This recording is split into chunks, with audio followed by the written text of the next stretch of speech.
Space, dream, news.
Space, dream, news.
Space, Dream, News.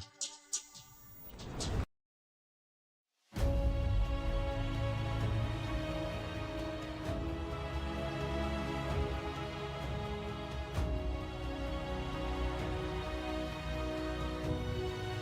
port.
Exceedingly important for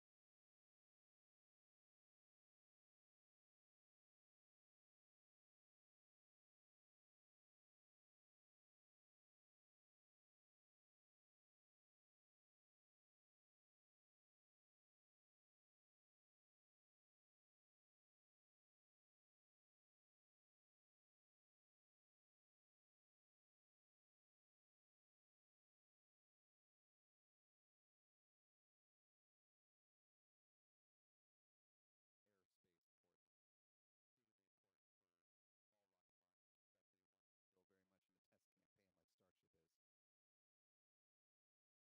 one still very much in a test campaign like Starship is. So I'd love to know from the comments what people are looking forward to the most in this flight, as if it's not an obvious question. Yeah, sound out on that, because, and if you've got any questions about that process and what it looks like, let us know. Nice shot of the helicopter landing there. We do have one from this super chat to the Lab Padre side of the stream from ITV. Appreciate your support this morning. Asking if there's any new data being collected in this flight that wasn't gathered in the previous flights. Well, I think to Marcus, your point there, obviously one of the biggest pieces of data that they're looking to collect is, A, can they catch the booster as they believe they can? And if they decide during the ascent that they're not ready to do that and go for another splashdown in the Gulf of Mexico like they did last time, what may be the impediment to that, and what can they do to correct that for Flight 6?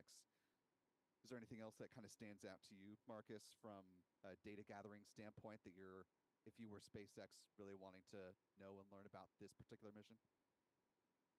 Well, I think with every flight, they're really analysing the performance of each of those Raptors. Obviously, with the 33 engines there, there's always a lot that can be improved.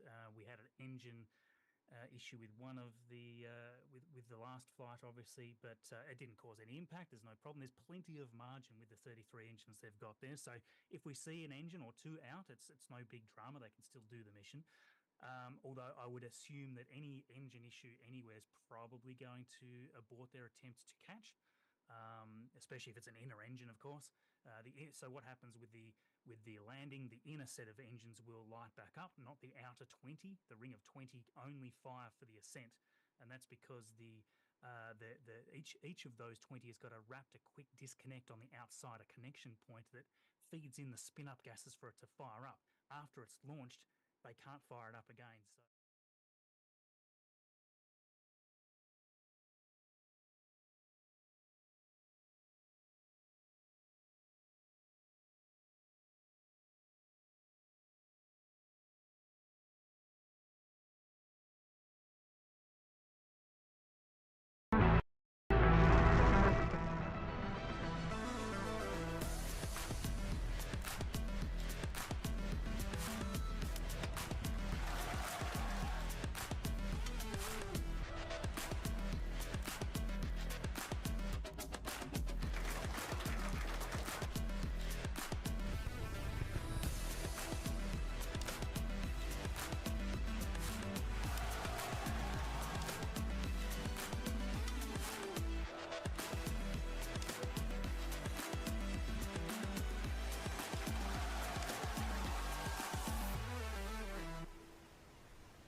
It is 6:54 a.m. in Starbase, Texas, a gorgeous sunrise, and Starship is targeting liftoff in just 30 minutes and 18 seconds from now at 7:25 a.m. Central Time. As you can see, it is a beautiful day in South Texas for the 5th flight test of Starship. Good morning, Star people. I'm Kate Tice. And I'm Jesse Anderson, and we are joining you live from SpaceX Hawthorne with a great big crowd here this morning. It's been roughly 4 months since our last Starship flight, and we've got a big morning ahead of us. Flight 5, has a few primary objectives and one big first. We may be attempting to catch the Super Heavy booster. The teams at Starbase have been hard at work around the clock upgrading hardware across the entire tower with focus on the chopsticks, the 2 mechanical arms that will reach out and catch the returning booster. We're only going to attempt the catch if everything on the booster and tower checks out after launch, but either way, excitement is definitely guaranteed. Definitely. Today's Starship features a completely reworked heat shield with stronger tiles and a secondary layer, which is an extra layer of protection for the ship that will protect from any of the that will help protect if there's any missing or damaged tiles. Now, not only did we replace the entire heat shield with our newest generation of stronger tiles for today's flight, we'll also be flying a handful of aluminum tiles that are there to help the team understand the thermodynamic environment during re-entry. If you were with us for Flight 4, you'll know how hard those heat shield tiles worked during the ship's re-entry. Did they ever? As you can see there, they worked incredibly hard. This big heat shield rework that we're talking about promises to increase the likelihood of Starship being better protected during controlled re-entry as it heads towards its flip maneuver and landing burn for a soft splashdown on target in the Indian Ocean, just like we did in Flight 4. And we'll have to wait and see, keep your fingers crossed, but we may have some new views in store for you today as well. Right, like all test flights, we want to learn as much as possible, and views of Starship during all phases of flight help us to keep improving the vehicle for recovery and reuse. Now, thinking forward to when Starship is flying regularly, it will take the heaviest payloads to space, land humans on the moon again after more than half a century, and ultimately fly people further into space than ever before. And getting there will require us to rapidly iterate and fly often, which is why we're working so hard to scale operations at Starbase. Yeah, the faster that we learn now, the faster we can improve and evolve Starship to achieve reliable flights and rapid reusability. We've been designing this vehicle from day one to realize a vision of having an entire city of people on Mars, something we know will take launching millions of pounds of cargo and equipment into space spread across thousands of flights. This future will require many Starships that can fly again and again, and today's flight is a critical step on that path. So buckle up your seatbelts because here we go. The moon and Mars are not nearly as far in the future as you may think. In fact, we're planning to send Starships to Mars as soon as 2026. You might be familiar with the Starlink logo, and there you can see it on your screen. It's an iconic representation of the Mars transfer orbit, also called the Hohmann transfer orbit. This is how fundamental Mars is to SpaceX. This transfer window, or a time when the Earth and Mars are the closest to each other, opens every 26 months and is only open for about 2 to 3 months at a time for a vehicle with Starship's power. And it just so happens that the next Mars transfer window opens in 2 years towards the end of 2026. Yeah, lining up a launch to Mars is similar to how we launched to the International Space Station, where we time launches to match the station's orbit. If we didn't do this, we'd need more propellant and more time to get there. Exactly. So the first opportunity that we have to fly Starships to Mars, we plan on doing it. These first flights to Mars will be uncrewed and will test the reliability of landing intact. If those landings go well, the first crewed flights will follow soon after. So it's safe to say it's all happening, and flights like today's are what's going to get us there. Not only have we made several improvements to the Starship flying today based on what we've learned from our last flight, including extensive upgrades to Starship's hardware and software, we've also made improvements to the launch tower and catch mechanisms. And if you've noticed in some of the live views this morning, our teams have completed stacking the second launch tower, which will be coming online next year. Having 2 operational launch towers paired with ships and boosters rolling off the line in our new Star Factory will allow us to increase our flight cadence and test even more rapidly. And just a few miles away from the 2 towers, things are moving really fast at the heart of Starbase. Star Factory is rapidly coming online, with production teams already using the space as construction continues. The 1 million square foot Star Factory brings many parts of the manufacturing process under one roof for the first time, enabling moving as much system integration work as possible earlier in the build process, with the goal of eventually producing hundreds of Starships a year. That's crazy. It's such an impressive building. So, for example, teams can assemble an entire nose cone structure of a ship into a single piece and work on its internal systems all in one place.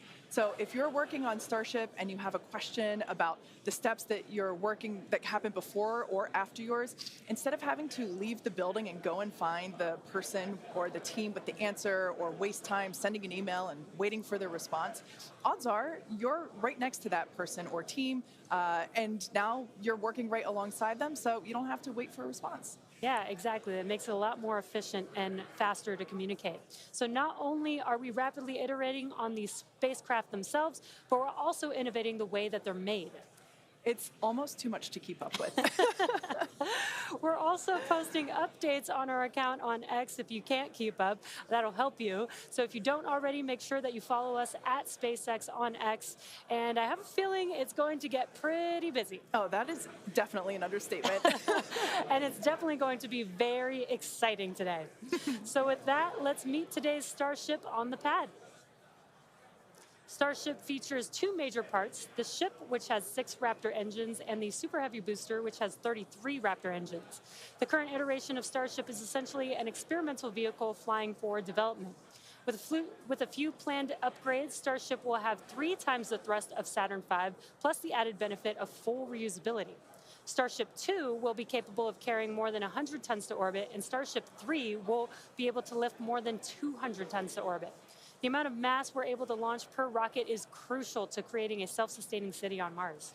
Now, to get a sense of how big Starship is, let's start with the average size human, which is about 2 meters high.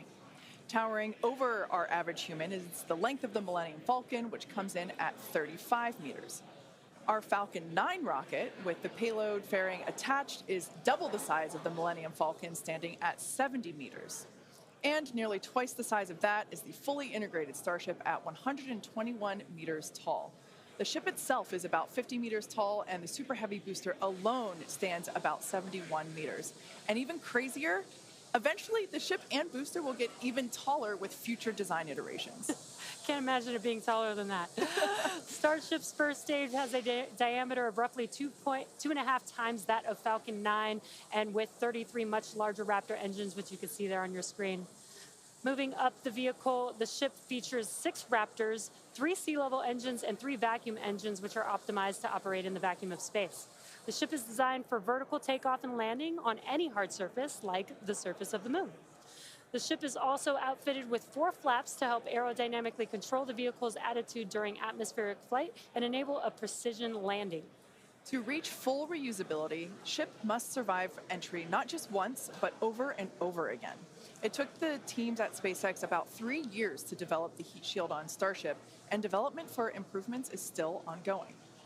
The ship's heat shield is composed of 18,000 hexagonal ceramic tiles designed to insulate the vehicle during atmospheric entry, where temperatures can be as high as 2,600 degrees Fahrenheit. And naturally, the tiles are designed for rapid reuse with no refurbishment between flights. As we mentioned earlier, today's Starship features a completely reworked heat shield with stronger tiles and a secondary protective layer. This promises to increase our chances of Starship making it through a controlled re-entry and hopefully a little more intact this time around. And in between our first and second stages is our hot stage, which we last saw in action on flights 2, 3, and 4. Speaking of, let's take a trip back in time and talk about that last flight. On June 6th, Starship successfully lifted off at 7:50 a.m. Central Time from Starbase, Texas, cleared the launch tower, and went on to accomplish several major milestones and firsts. As you can see there, Super Heavy booster lifted off successfully and completed a full duration ascent burn. I love the view of the sound waves there. Following separation, Super Heavy booster successfully completed its flip maneuver, boost back burn as well to send it toward the splashdown zone, and it also jettisoned the hot stage adapter, as you can see there. We don't have to jettison that adapter in future iterations because it'll be a different design. Now, as you can see here, the booster is returning back to Earth using those hypersonic grid fins to steer it towards a precise landing in the Gulf of Mexico. The footage that we have coming up here, there it is from the buoy. I still remember seeing this on X for the first time, and it was so incredible to see that booster coming down, ending its flight with a soft splashdown 7 minutes and 24 seconds into the flight, and the crowd went wild. And so did we. Starship's 6 second-stage Raptor engine successfully powered the vehicle to space and placed it on a trajectory that would re-enter less than 1 orbit later over the Indian Ocean. And following a coast phase in space, Starship re-entered the Earth's atmosphere, successfully making it through the phases of peak heating and max aerodynamic pressure, and demonstrating the ability to control the vehicle using its flaps while descending through the atmosphere at hypersonic speeds. And of course, Starlink on Starship once again enabled real-time telemetry and live high-definition video throughout every phase of entry, with external cameras providing views all the way to the flight's conclusion. Flight 4 ended with Starship, with, again, the crowd going bonkers, with Starship igniting its 3 center Raptor engines and executing the first flip maneuver and landing burn that we had seen since our high-altitude campaign.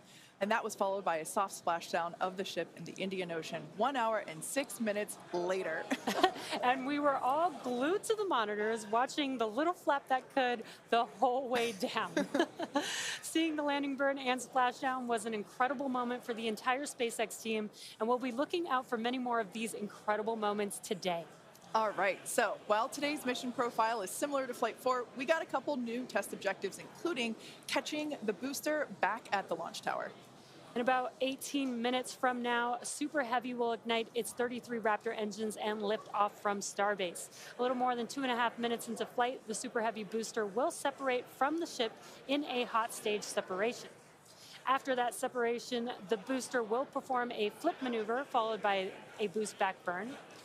And about 2 seconds after that burn ends, we'll jettison the booster's hot stage. As it heads back towards the ground, the booster will either attempt a landing, will have a landing burn, but then will either return to the tower or splashing down in the Gulf of Mexico. Meanwhile, the ship's engines will remain lit for just under 6 minutes during its ascent phase before shutting down for the coast. The ship will coast for about 40 minutes or so, reaching a peak altitude of about 213 kilometers. After that coast phase, the ship will be attempting a controlled re-entry, including a flip maneuver and landing burn, like we saw on Flight 4, just before splashing down in the Indian Ocean. Now, we say attempting because, again, this is just a test and nothing is guaranteed. Except excitement. Well, of course there is that. Now, both the booster and ship have to contend with some extreme conditions on re-entry, which is where those heat shield tiles will be put to the test. For this flight test, we do not expect to recover any hardware from the ship. With the exception of Falcon, this is no different than what happens to most rockets flying today that are expended, meaning that they fall into the ocean after completing their mission. Eventually, we will return and reuse Super Heavy boosters and Starships as we do today with Falcon 9 and Falcon Heavy boosters. And in fact, we've landed Falcon boosters 352 times to date. Oh, man, I hear you say that number, and that is just wild. I still remember the night, or at least most of the night, that that Falcon landed for the first time, and it still feels like yesterday. Yeah, definitely one of my favorite moments at SpaceX. And returning Super Heavy promises to be an even more impressive sight and a huge moment on the road to rapid reusability. Yeah, speaking of rapid reusability, future Starship designs will give Super Heavy boosters a lighter weight and integrated hot stage intended for full reusability, which will mitigate the need to jettison the hot stage like we'll do today. Similarly, even though ship recovery is not expected, the telemetry and data we receive all the way to the end is what we're what we're looking for, and is what will get us to a rapidly reusable Starship of the future. Yeah, exactly. In other words, just like previous Starship flights, the payload for this mission is the data. All right. Now that we have a handle on today's flight test, let's check in with Dan, who is right in the middle of the action. He's just a few kilometers from Starship on the pad. How's it going, Dan? It's going great, Jesse. Welcome back to Starbase, everybody. It's been far too long. Little change of scenery this time. Right behind me is the Launch Control Center, where our flight controllers are counting down to our liftoff at 7:25 a.m. Central. We are a little bit later in our window. The main reason is we're working to clear out the range. Have not been tracking any technical issues so far to preclude that launch. So 7:25 a.m. Central, 12:25 UTC is what we're marching down to. As you can see, we're actively loading propellants on board Super Heavy and Starship. Liquid methane for your fuel, liquid oxygen for the oxidizer. Prop load on the ship started at about T-minus 49 minutes, booster at T-minus 40 minutes. We're going to keep loading propellants on those vehicles right down to the wire. Ship will close out at about 3 minutes and 20 seconds before T0, and then booster just about 30 seconds later. Now, with our startup sequence, it's going to look very similar to what you saw on Flight 4. We already tested it with this booster and its static fire. We're going to see the Raptors start to make fire at about T-minus 3 seconds, and then we'll start them up in 3 different banks. The first inner 13 will fire, and then about a second later, 15 of the outer ring engines, and then about 0.8 of a second after that, those final 5. Another reminder, if we need to hold, we have a built-in spot at T-minus 40 seconds. We can hold for stuff like if we need to finish clearing the range or if any other technical issues pop up, just kind of in the last second. But if there's nothing holding us back, we're going to go right past that and go down to 0. So, I mean, as of right now, we're just under 14 minutes away from liftoff, not working any technical issues. Range is expected to clear. We're just clearing out a few more boats. And as you can see, the weather is perfect. We had 100% go for launch from the weather officer, so that was pretty unprecedented and something we really like to hear. If we're not able to go today, since we are loading prop, it would likely be about 48 hours before our next attempt. But good thing we're going to launch today. Really looking forward to being able to turn around and see it this time, counting down to 7:25 a.m. Central. And I'll see you guys in a couple minutes. I'll send it back to you in Hawthorne. Thanks, Dan. Now, one of the most exciting objectives for Flight 5 today is attempting to return the booster to the launch site that you see right there, and it will be caught by the tower. We refer to this simply as booster catch. As you've heard us say, Starship and Super Heavy are designed to be rapidly reused, which is why we've developed a novel way of returning the vehicles that leverages the same hardware we use for stacking ahead of flight. Right now, when we recover our Falcon boosters, they either return to a separate landing zone on land or to a drone ship in the ocean, both of which require time to transport the vehicle back to the launch site. In order for us to achieve truly rapid reusability, we need a quicker turnaround, and you can't get much faster than returning the launch vehicle right back to the launch site where it needs to be in order to launch again. For today's booster catch attempt, while there are thousands of criteria that need to be met, there are 3 primary gates that will be in play. In order to proceed, automated checks have to indicate we have a healthy booster and a healthy tower, and the flight director must issue a manual command, which is informed by manual checks from the flight control team. If this command is not sent prior to the completion of the boost back burn, fires and all this kind of thing. So it's quite rare for them to abort anything at this point at the moment, which I think is a great sign of progress through this whole system. And so I think the chance of it launching here in 12 minutes or so is really quite good. And then any of the chances of various phases of the mission at that point become the question marks. But I'm quite confident that we'll see it fly. And we will let you know as soon as we know if it's a go. And we're going to be listening very keenly for that call out. Now, as always, we accept no compromises when it comes to the safety of the public and our team. So to that end, the area all around the pad and the flight path are cleared well in advance. Exactly. A lot of things have to go right in order to line up the booster catch. So don't be surprised if we don't attempt the catch today. Either way, today's flight will generate data that will continue to inform our future flights and help us get to that operational cadence. Yeah. Oh, you can't forget what else it will generate. Are you thinking what I'm thinking? I mean, I was going to say a sonic boom. Oh, I was going to say excitement, but that's a really good reminder. Now, if we do make it to a catch attempt today, Super Heavy may generate a sonic boom upon its return. And that's basically a brief thunder-like noise that we hear when an aircraft or other object travels faster than the speed of sound. Anyone that has been in the area for a Falcon 9 land landing in Florida or California, or even some space shuttle landings, may have heard one of these. Generally, the only impact in those surrounding areas of a sonic boom is the brief noise, with variables like weather and distance impacting if or how the sonic boom is heard. Here's a brief look at how these sonic booms look and sound on Falcon. I know a lot of people will be excited when they hear the sonic boom. And these are going to provide quite a show because you're going to hear those sonic booms.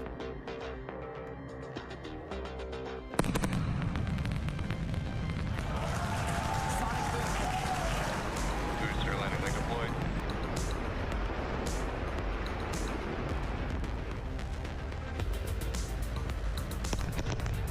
That sonic boom is great for us.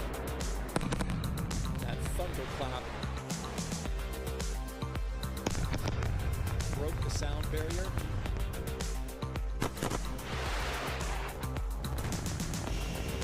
Side booster separation confirmed.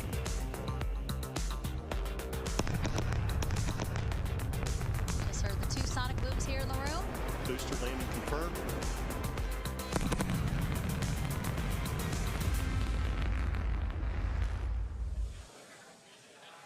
As our test flights continue, we plan to demonstrate ship-to-ship propellant transfer, which will be important in preparation for Starship taking astronauts to the moon as part of NASA's Artemis program. SpaceX will perform one uncrewed demonstration flight before NASA's Artemis 3 mission, which will be the first human surface expedition since 1972. Also in preparation for missions to the moon and Mars, we're gaining tons of knowledge from our human spaceflight missions, including free flyer flights like our recent commercial astronaut mission Polaris Dawn.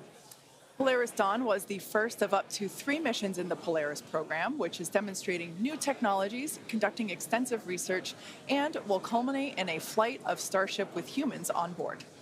After nearly 5 days in orbit, Dragon and the 4-person Polaris Dawn crew safely splashed down on September 15th off the coast of Florida, completing the first human spaceflight mission of the Polaris program. The Polaris Dawn crew performed some incredible firsts during their mission. Dragon and the crew reached 1,408.1 kilometers, the highest Earth orbit ever flown, and the farthest humans have been from our planet since the Apollo program. The crew also performed the first ever commercial EVA, or extravehicular activity. And as you can see there, they were wearing the new EVA suits that we developed here in-house. This was an incredible moment to see Jared and then later Sarah emerge and perform this EVA with Earth behind. Now, in addition to this incredible spacewalk, they also conducted about 36 research studies and experiments from 31 partner institutions, including NASA. And in addition to all of that, they also tested Starlink laser-based communications in space. The data gathered from Polaris Dawn missions is invaluable, much like the data that we're going to see after today's flight test of Starship. So we're coming down to T-minus about 7 minutes. Let's check in with Dan. Hey, thanks, Kate. So yeah, we're right at about 7 minutes away from launch.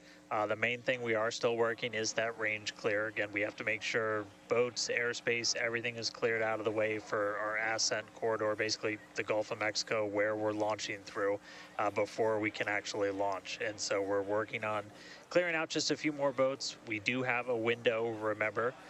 So if we end up holding at like a T-minus 40 seconds, we can hold for several minutes, allow those boats to get out of the way, and then we can launch. Our window is from 7 to 7:30 Central, so we don't have a huge amount of time today, but we do have some margin if we need to work with it to still get off the ground today. For now, though, we're coming up on finishing prop load on both vehicles. Header tanks are pretty much topped out on the ship. Those are going to be used for its landing burn. And again, we're going to be closing out all of the prop load at about T-minus 3 minutes, 20 seconds for the ship, and then just 30 seconds later for booster. One kind of cool thing to talk about, so the folks in launch control behind me, after liftoff, they're going to have some pretty special tasks today if we're going to go through with the catch. They're going to be doing some really detailed inspections just visually of all of the different tower systems, a lot of those things that we upgraded, just to make sure that we are in the right posture to actually proceed with the catch. So they'll be working kind of fast and furious behind the scenes to inform the flight director's manual command to send the booster back. So if we hear that command being sent, that's going to be just the roof's going to come off. That's going to be a really exciting moment. So otherwise, if we don't go today, as you guys talked about, there is a chance, and if we don't send the booster back, we'll do a landing burn and a splashdown in the Gulf, and then that's just another landing burn to gather more data, learn more lessons from, and then we'll come back and try the catch again on the next one. But as of right now, we're coming up on 5 minutes. There is a chance that we'll hold or extend into the end of our window, so don't be surprised if that ends up happening. But if those boats do get out of the way, we are just about 5 minutes away from launch. So I'll check back in just a moment, but back over to you, Kate and Jesse. Thanks, Dan. Our rapid iterative development approach has been the basis for all of SpaceX's major innovative advancements, including Falcon, Dragon, and Starlink. Today, we're testing hardware and systems, and we need to know how they perform under the most extreme conditions. We'd much rather find the bugs now during testing than later on when there's more on the line. And to reiterate, while we do determine an acceptable level of technical risk on our vehicle and pad in order to learn as fast as possible, we accept no compromises when it comes to the safety of the public or our team. So that is to say, this is only the 5th of many future flight tests of Starship before it becomes fully operational. You might remember the Starlink panels that are incorporated into Starship, and you can see them there on your screen, those rectangular panels on Starship's nose cone. Starlink brings us the epic views in space and on re-entry, and also helps deliver us the critical flight data engineers need to continue development. In addition to enabling our rapid iteration on Starship, Starlink is also enabling life-saving communication here on Earth. SpaceX is sending tens of thousands of Starlink kits in response to Hurricanes Helene and Milton, and providing free service through the end of the year to support recovery efforts. The Starlink team also worked with T-Mobile to activate our direct-to-cell satellites to provide basic texting on T-Mobile and emergency alerts for all phones and carriers of those in affected areas. If a phone connects to a Starlink satellite, it will have 1 to 2 bars of signal and show T-Mobile SpaceX in the network name. SpaceX's direct-to-cell constellation has not been fully deployed, so these services are being delivered on a best-effort basis. Starlink is enabling life-saving communication here on Earth and continues to help us push the limits in space.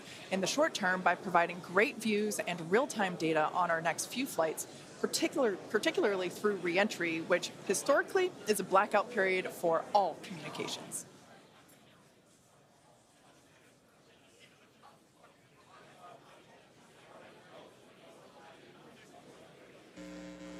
All right, so we're coming up on 2 minutes, 30 seconds away from launch. We were hearing like there was a pretty good chance we were going to hold at T-minus 40 seconds, but surprise, now it sounds like we might not be. So we are just a little over 2 minutes away, so a couple more things going to be happening. We did just close out our propellant load on the ship and the booster, so 10 million pounds of propellant on that vehicle on the pad here at Starbase, getting ready to go. We're going to start clearing out all of the lines that are basically pushing all of that propellant to the vehicles. Those get cleaned out or cleared out on the ground before we lift off. We're doing some final checks on the vehicle, the thrust vector control that we're going to use to steer it, as well as the guidance system doing its final alignment, just a lot of our final checkouts. But we are starting to hear that it looks like the range is going to be clear at our liftoff time of 7:25 a.m. Central, 12:25 UTC. So that puts us 1 minute, 20 seconds away from launch. Still not tracking any technical issues. That range clear is the only thing that's been potentially poking at our launch. So I'm going to start to quiet down. We'll hear our flight director for today, Tristan Pierce, give some of the final call outs. As of right now, we are 1 minute away from liftoff.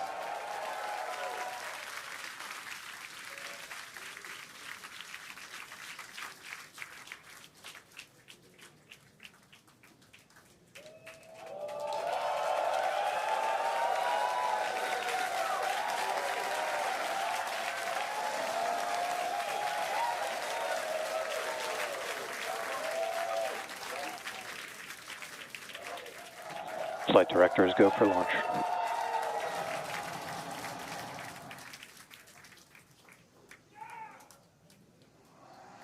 Best words you could possibly hear, 20 seconds away from liftoff.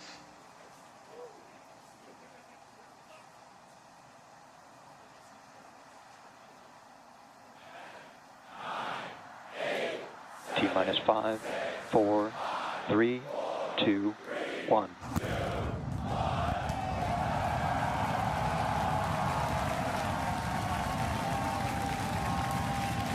We have liftoff. Vehicles pitching downrange.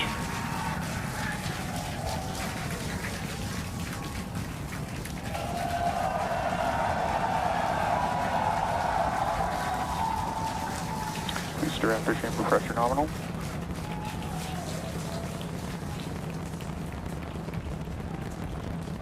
"30 seconds into the flight, the rumble's just starting to reach us here at launch control.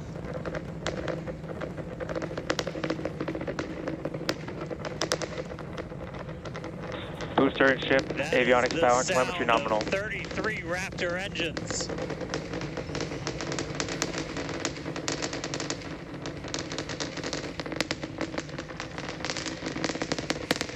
Max Q.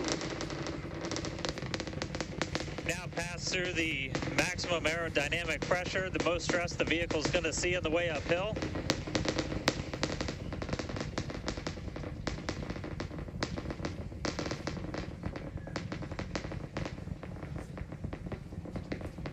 All right, our next major milestone coming up, it's going to be hot staging. We're going to see the engines ignite on ship to push it away from the booster.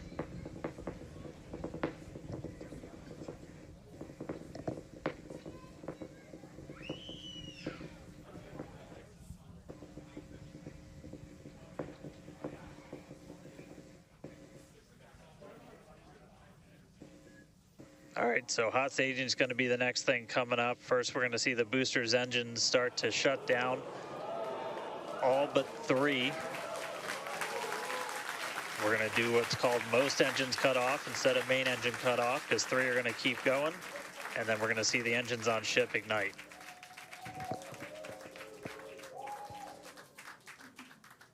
Right now, the tower team is doing their go, no go.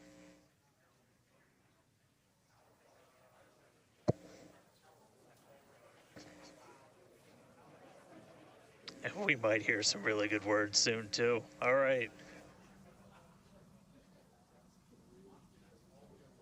can still see it up behind me. That is one of the most gorgeous things I've ever seen in my entire life. Booster Coming up engine on off. hot staging next. Ship engine There's startup. most engines cut off. Stage separation.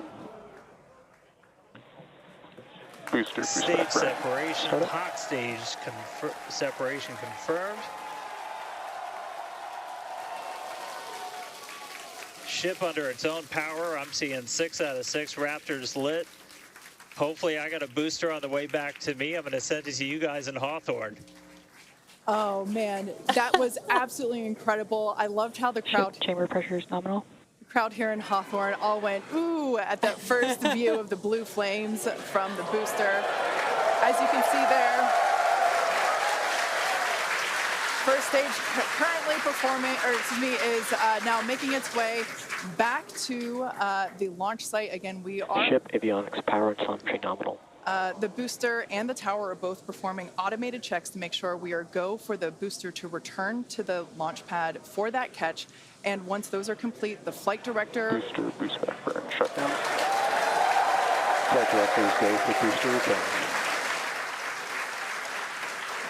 And we did hear that the tower is go for catch. So that was one of the big criteria we were looking for.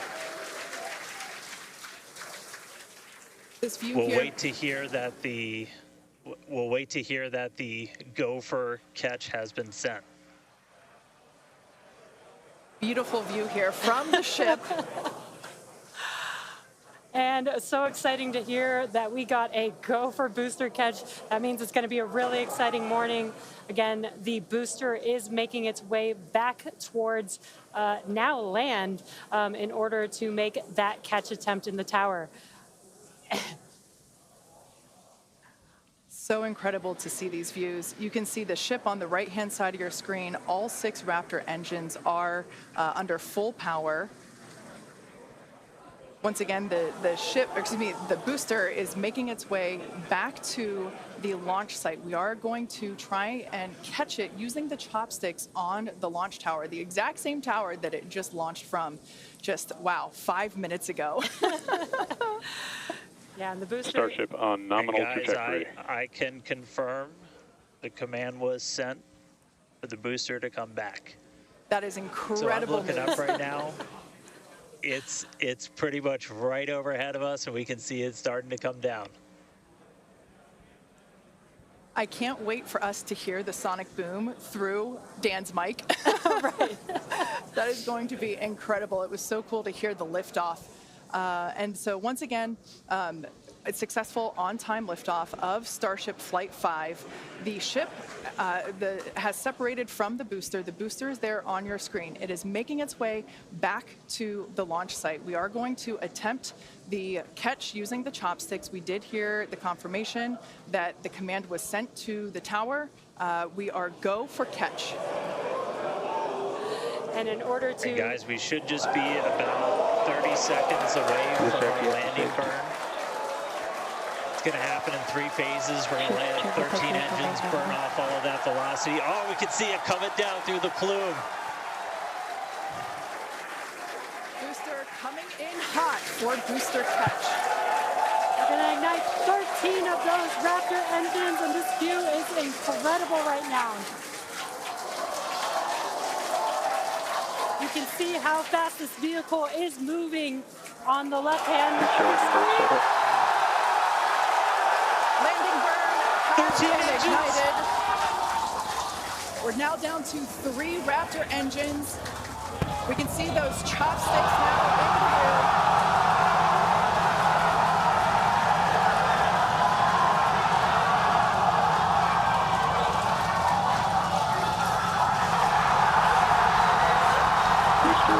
Shutdown. Megadilla has caught the booster.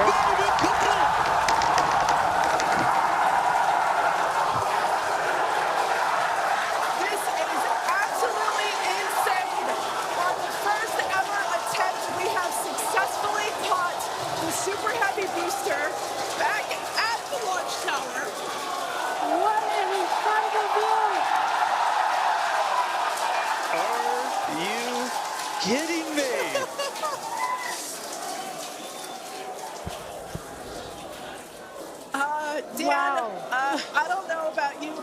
we're losing our stuff up here.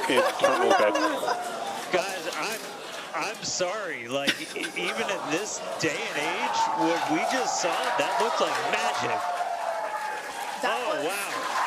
Damn, your view must have been insane.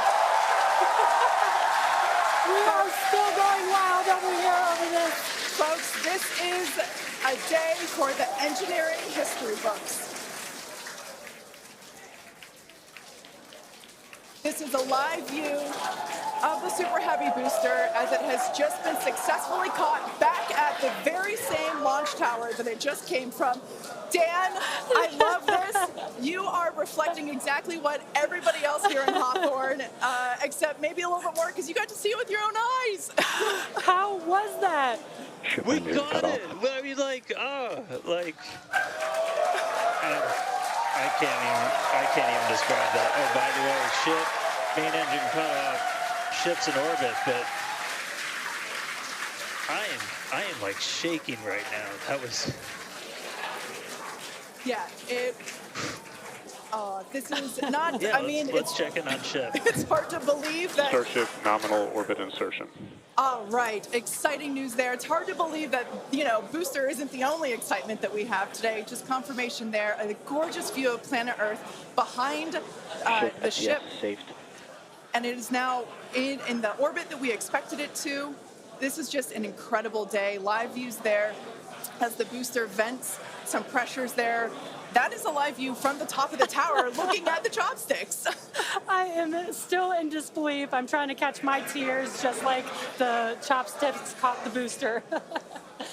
It has been nonstop since liftoff. And we are all so excited about everything that's been happening so far this morning. With the booster having completed its job for today, we are going to take a short break for the next 30 minutes. We'll return back at T+40 minutes while the ship continues to coast before re-entry. Oh, man. And as with previous flights, Starlink may actually enable us to talk with the ship through re-entry with no communication blackout. We, of course, are still testing Starlink during this phase of flight, so nothing is certain. But if we do have views, we'll be sure to bring those to you live. Views or no views, we'll see you back here at T+40 minutes for coverage of Starship's re-entry, flip maneuver, landing burn, and splashdown.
This is Rover 2.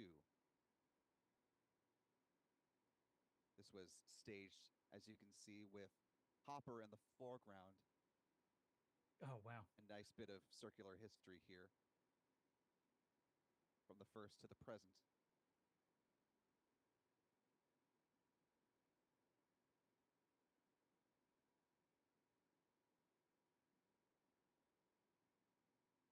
Geez, just seems so smooth.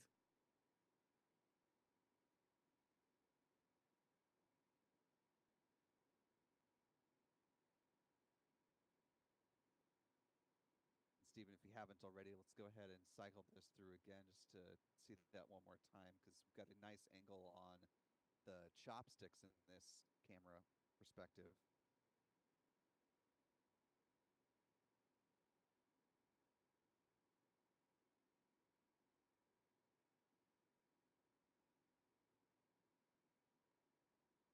You can even see the shockwave as it was coming back through. It was quite remarkable.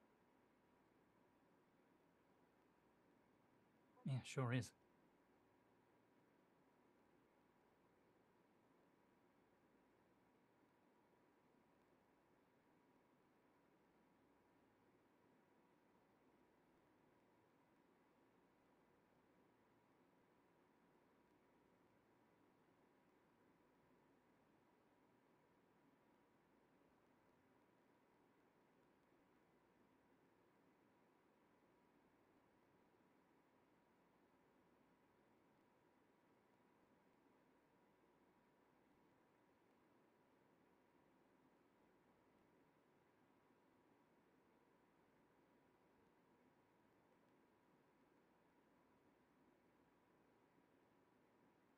In the meantime, we have Starship cruising along fine, now well over 30 minutes into the flight. Everything's looking fine. SpaceX tweeted that out. All systems looking great. So we should be witnessing a nice entry here soon.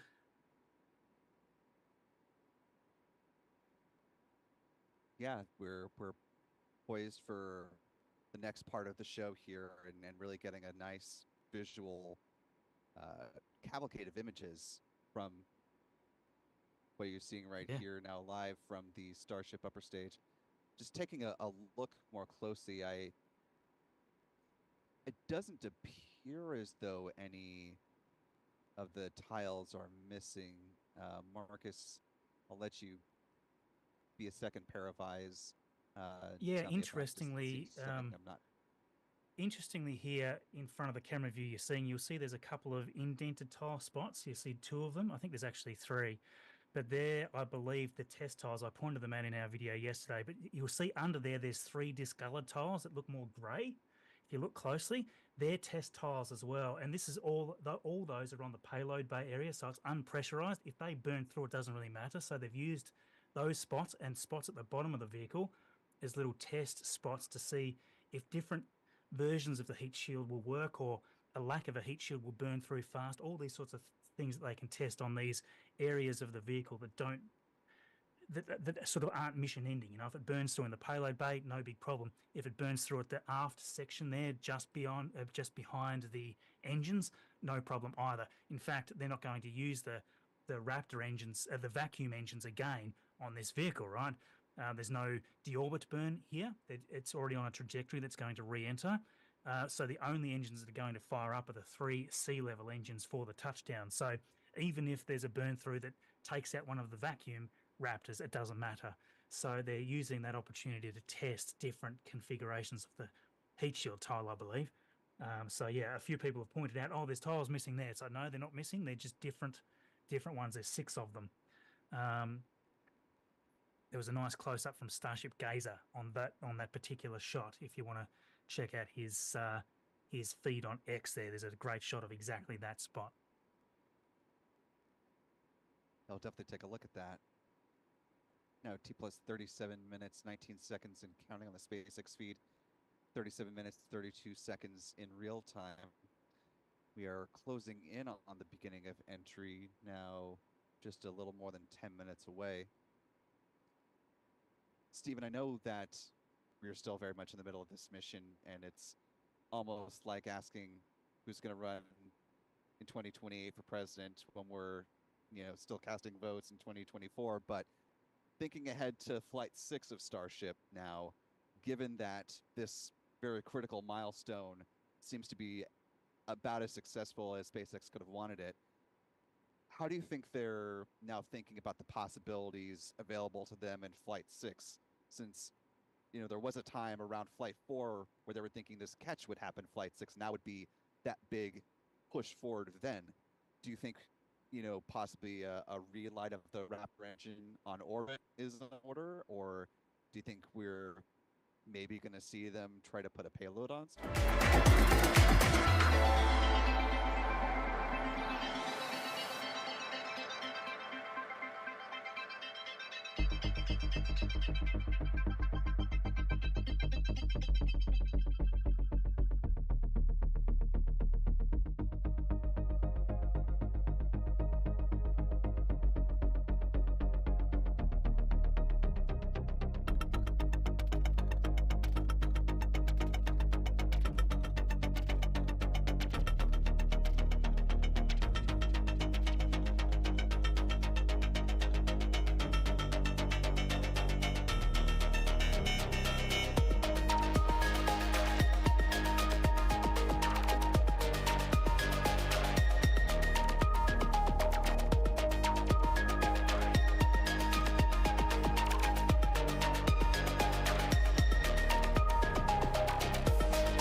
Welcome back to Starship's 5th flight test.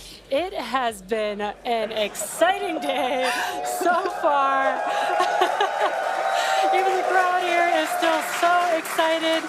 We lifted off from Starbase at 7:25 a.m. Central Time. The Super Heavy booster and ship had a successful separation, as well as a good boost back burn and good separation of the hot stage adapter. The Super Heavy booster then completed the landing burn with 13 Raptor engines igniting and slowing down the vehicle perfectly for Mechazilla to catch the Super Heavy booster for the first ever land recovery of the vehicle.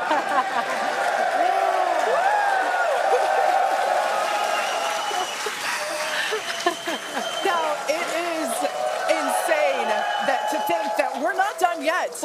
We still have, in about 48 minutes, the ship will re-enter. All the flaps that will today, not that could. The ship will re-enter the Earth's atmosphere. Now, as a reminder, one of the main goals of today's test flight is for the ship to make it through the extreme heat of re-entry and to do so in a controlled manner.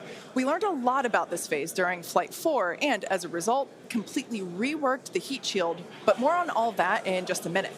Now, re-entry is typically a portion of flight where we don't have communications with the spacecraft because re-entering, it'll be re-entering at about 8 kilometers per second, or about 5 miles per second of roughly orbital velocity. Now, those speeds, the spacecraft moving through the atmosphere results in friction and creates a plasma field around the vehicle. We saw this in action on Flight 4 thanks to Starlink, and wow, it was breathtaking. The blanket of plasma ends up distorting communication frequencies, so it's not uncommon to experience brief blackouts in communication, but hopefully that's not the case today. And Kate, that's where Starlink has just kind of been just the unsung hero and the MVP of this test campaign. I mean, it's able to give us data, not just awesome video, but also data in real time as we're going through reentry. I mean, this is something that throughout the history of spaceflight just hasn't been possible. And this is an environment that is so unforgiving, so hard to model, so hard to understand. And for the first time ever, we're able to literally watch as it unfolds in real time, get that data in real time. And we're able to do that with Starlink. And it's great for us because we get to see something. We get to see the greatest light show on the planet or off the planet. But what it means for this program, we're able to learn tremendous amounts about our heat shield, our angle of attack, everything that we're doing as we're coming in through the atmosphere at hypersonic speeds. And it's, you can't just thank it enough. And also, special shout out, you're going to see some additional flap camera views. We've got a really amazing team of avionics, cameras, electronics, software people who made all that possible. And so hopefully they're going to give us an even better show on the way in today as we're coming in at about 5 times the speed of sound. Yeah, those flaps, Dan, that you see there, that's what's helping. Starship is in a good attitude for entry, approaching the entry interface. Some good call-outs there, preparing for re-entry for Starship. And again, that's what Dan was mentioning, those flaps on the vehicle. And if you've been watching us for the last few minutes, you could see that the flaps were rotating around and helping orient the vehicle as it prepares for the beginning of re-entry today. Yeah, exactly. Re-entry will be enabled by that heat shield that you see on the bottom half. That heat shield is made up of 18,000 hexagonal ceramic tiles, and they are designed to insulate the vehicle during atmospheric entry. At that point in time, temperatures can be as high as 26,000 degrees Fahrenheit or about 1,400 degrees Celsius. The design itself also permits for rapid reuse with no refurbishment between the flights. And fun fact that I think is just incredible in terms of scale, but the heat shield alone on the ship has a total mass of 10.5 tons, which is crazy because these things are really lightweight. They're made out of ceramic. We have a couple of them here. The one that I'm holding is used on flat surfaces, as let's see if we go that way, because as it's flat. The one that Jesse has is kind of more what you see there on the side. Yeah, exactly. And having these different shapes, the flat version and the curved version, allow us to cover a lot more of the surface area of the vehicle. Again, we need to protect every portion of it. So even those curved surfaces, and especially the hinge area, if you watched Flight 4, is really what we want to make sure that we protect. And yeah, Kate, these are very, very lightweight. But when you put 18,000 of them together, they add up to 10.5 tons, which is incredible. Now, we did mention earlier that the heat shield has been completely reworked. Starship has entered the atmosphere, remains on a nominal entry trajectory. we can start to see that plasma now starting to build up on the side. It's not quite full plasma yet, but we are starting to see that color indicate that the heat is building up on the heat shield.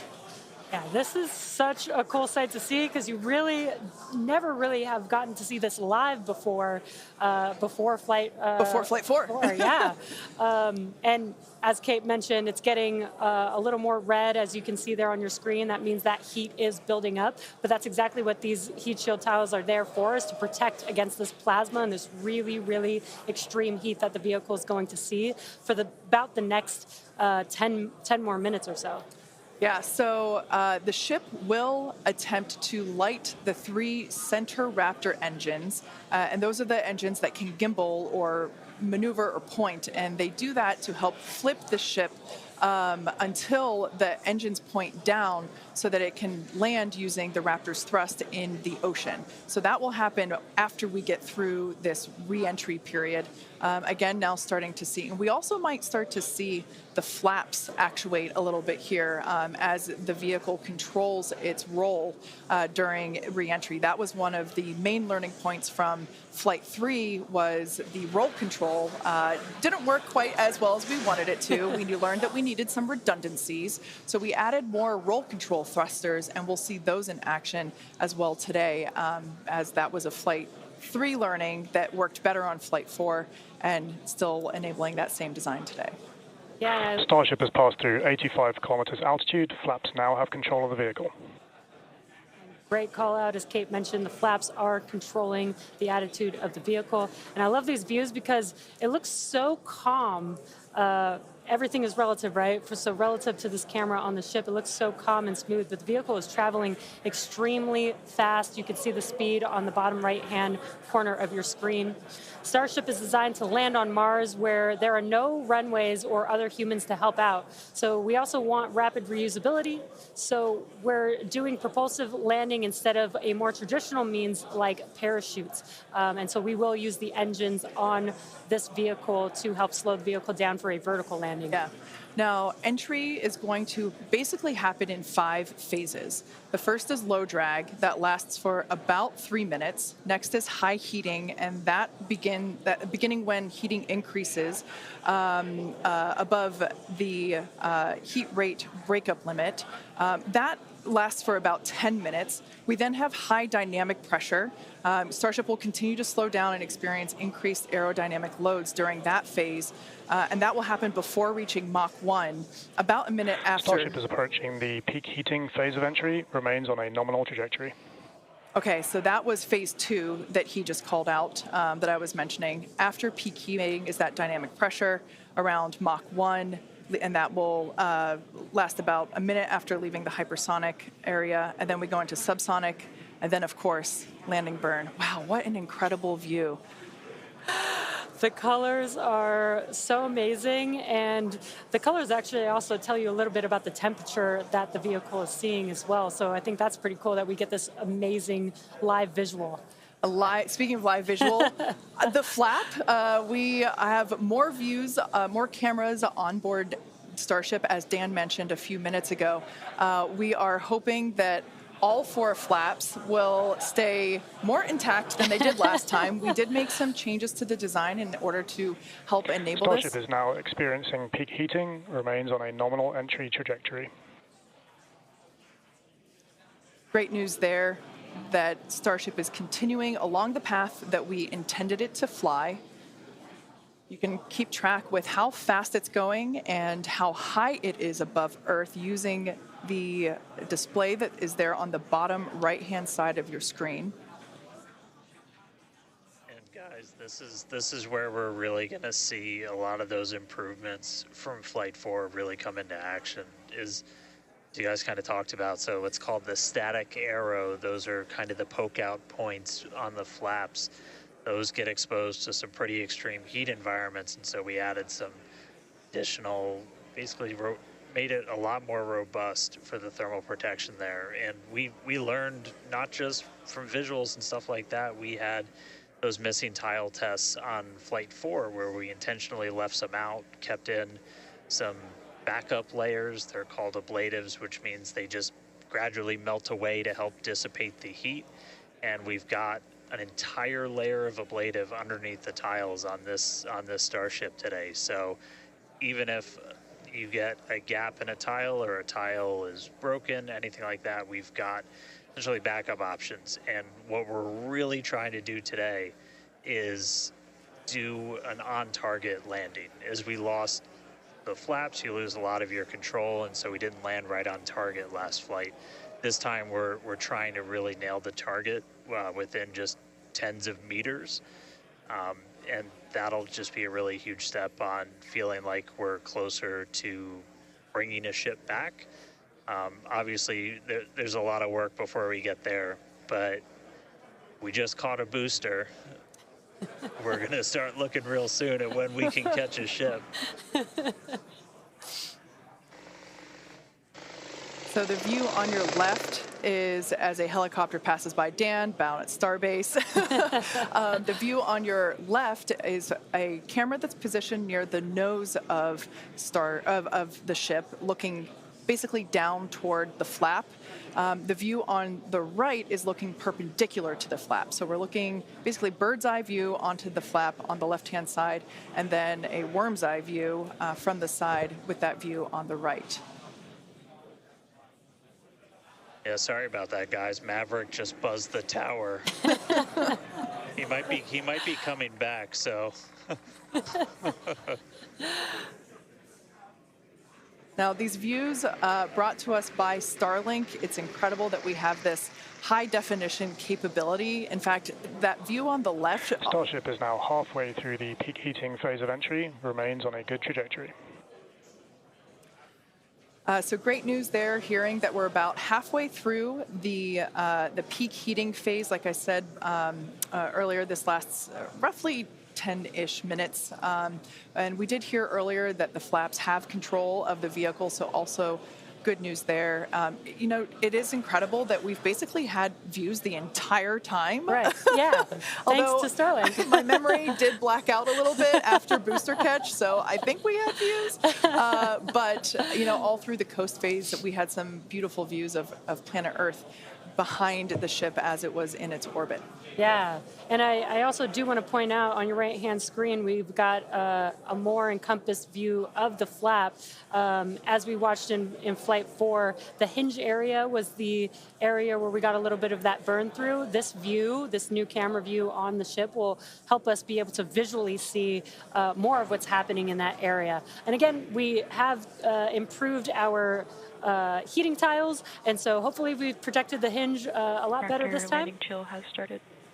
But again, these views are additional to the data that we get on these flight tests that help enable us kind of put the data that we get in the computer to the visuals that we see and try and align those and use that for improvements in the future. Now, we heard a call out there saying that engine chill has begun. This is an indication that we are starting to flow a little bit of the super cold liquid oxygen through the hardware, through the Raptor engine, specifically the turbo pumps, to help ensure that the hardware is at the right temperature before we give a full push, a full flow of propellant at engine startup. So all of that to say, we are getting closer to the landing burn. We definitely are. And again, if you look at the bottom right hand of your screen, you can see the altitude that the ship is, and it has been slowly making its way closer and closer to Earth. We're currently at about 63 kilometers from planet Earth, and you'll see that number trend lower and lower as we get closer and continue through this reentry. Yeah, this is going to go on for a little, actually a while longer. We have about 10 minutes or so, roughly, before we execute the landing, the ignition for the landing burn, starting with the landing flip. So we're making a controlled reentry. This is one of the primary objectives for Starship today, is to demonstrate another controlled reentry, even more controlled than what we saw on Flight 4. And so far, that is looking good.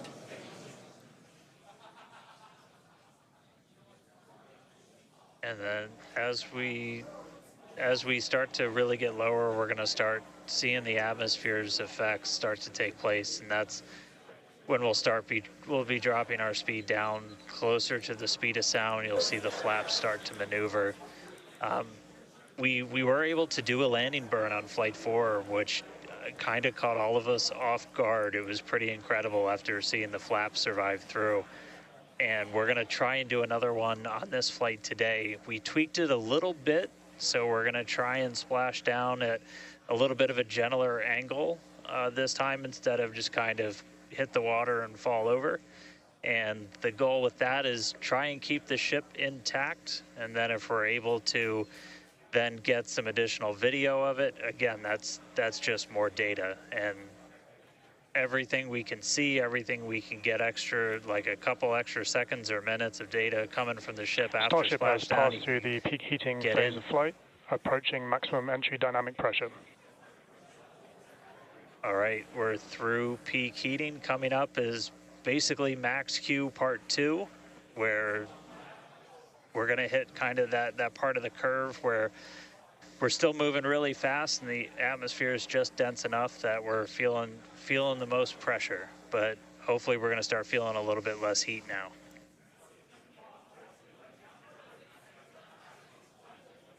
Looks like we got more views of each of the flaps on the ship as it's making its way back down to Earth. And we did pass through peak heating and still got really good views throughout that whole period. Typically during the highest heat on the vehicle, we tend to build up a lot of plasma, and that's typically when we would lose, connection or views of the vehicle. But again, with Starlink, we were able to get some live views throughout that entire process there. And we're coming up, we'll start hearing a couple more milestones in about 4 minutes or so when we start getting down to like the transonic, the subsonic, when we're starting to move closer to and beneath the speed of sound. And I mean, we're getting live views, we're getting live data. We've got a couple additional tests on this one today where we left off some missing tiles again to test some additional backup layers. We also have, I don't know if we can still quite see them in this view, but you may have noticed we had some kind of silvery looking tiles on Starship as well. And those were pretty much standard tiles, but they were wrapped in aluminum. And it was a pretty simplistic, straightforward one where aluminum starts to melt at roughly the same temperature where steel starts to lose its strength, not necessarily melt. And so if we see stuff melting, we know what our steel is going to be exposed to. But yeah, 59 minutes since launch, should be coming up on transonic and everything in just about 3 minutes. Now the views here, we have coverage of all 4 flaps. We can see, so for those that perhaps didn't catch a glimpse of the vehicle before liftoff, there are 2 flaps at the forward end and 2 flaps at the aft end. The larger camera view that is there on the right-hand side of your screen, that is a view of one of the aft end or the bottom end flaps. We can start to see some heat buildup and peeking through on one of the flaps there in the top left-hand corner of your screen.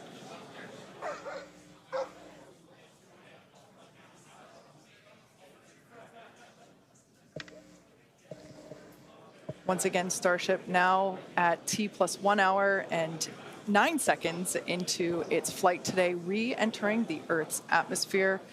Currently about 45 kilometers above the surface of the Earth, now 44. We are targeting a soft splashdown in the Indian Ocean, about, northwest-ish of Australia. And we are attempting to, as we did on Flight 4, perform a flip maneuver as well as Starship is at maximum entry dynamic pressure, remains on a good trajectory. All right, so that is great news there. Like Dan said earlier, this is basically max Q part 2. So this is the greatest amount of aerodynamic loads that the vehicle will experience during its flight. It's coming back through the Earth's atmosphere.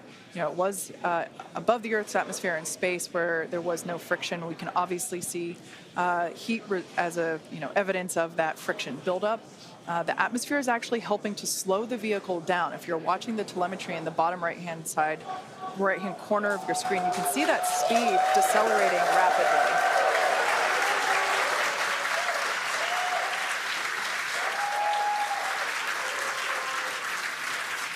Now, the 4 flaps on the ship help steer the vehicle, and one of the main objectives for the ship today is to demonstrate controlled re-entry during this phase of flight, this re-entry phase.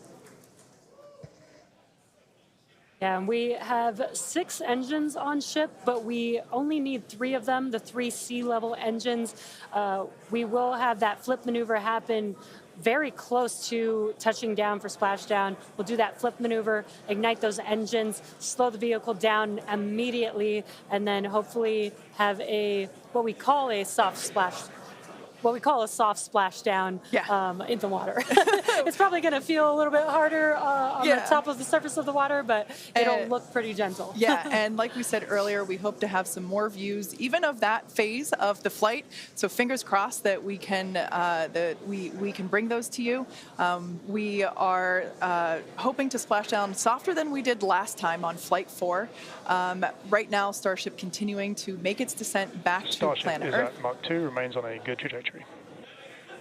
All right, great news there. That tells us that the vehicle is traveling twice the speed of sound.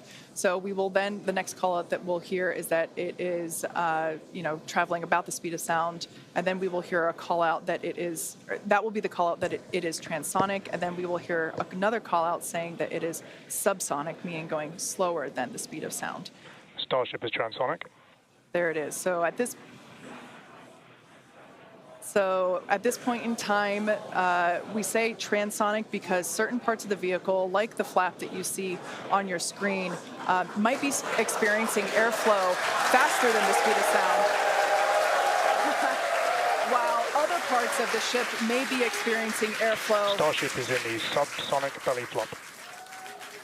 All right, so now the entire vehicle is traveling slower than the speed of sound, so subsonic. The crowd here at Mission Control Hawthorne also getting excited, just like us. We're awaiting a water landing. We are going to reignite the 3 engines to perform that flip maneuver, and we're basically about a minute and a half, away from the landing flip. Yeah, the crowd's getting excited here as we get closer and closer to splashdown. Again, just about a minute away from the expected splashdown, so we should see a lot happening coming up here shortly. We're currently having a view of one of the flaps, and it is a little bit dark on your screen, but hopefully we'll get some good views of the ship as it makes that flip maneuver and touchdown for splashdown. Yeah, yeah, guys, we saw that speed drop like a rock. So we're doing a belly flip right now, or a belly flop right now. That's what's kind of, if you saw the high altitude campaign, that's the unique thing about how Starship comes back. So we've bled off pretty much all of the speed we're going to. We're essentially at terminal velocity. Starship is at 5 kilometers altitude, remains on target. 5 to go, coming up soon, landing burn.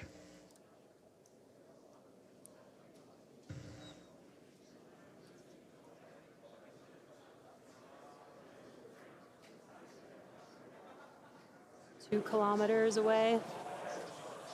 Starship is on target. Approaching landing burn startup. So keep an eye on the bottom right-hand side of your screen as well. That will be the indicator when the Raptor engines ignite, if we are unable to see that illumination ourselves. Landing burn startup.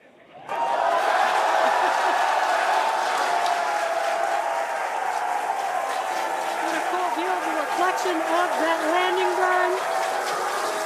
You can see the water just behind the ship.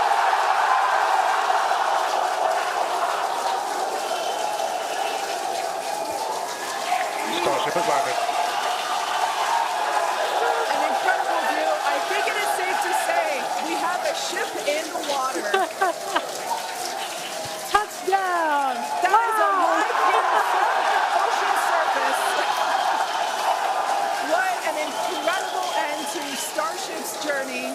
a live view from a buoy that we had out at the landing zone. An incredible view of ship landing just about on target as they were calling out. That was amazing. And we were not intending to recover any of the ship's hardware, so that was the best ending that we could have hoped for.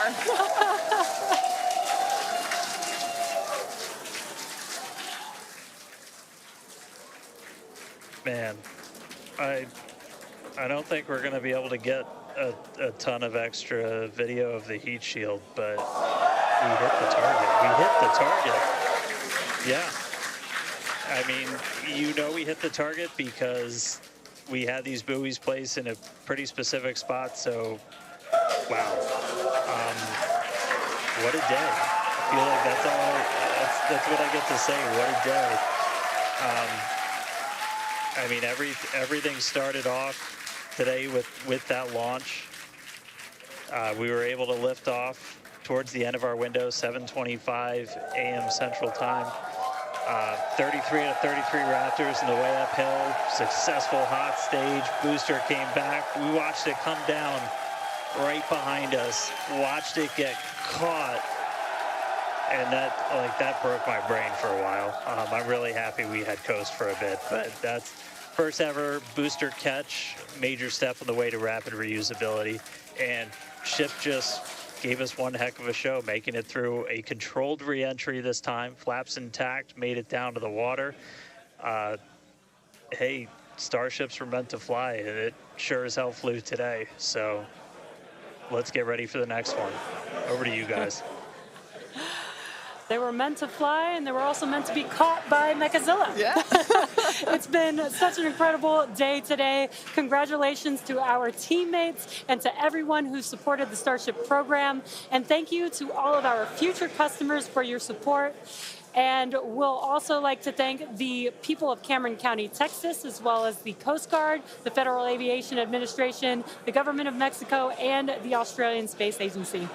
Now be sure to follow SpaceX on X for more updates on today's test flight and, of course, for future Starship news.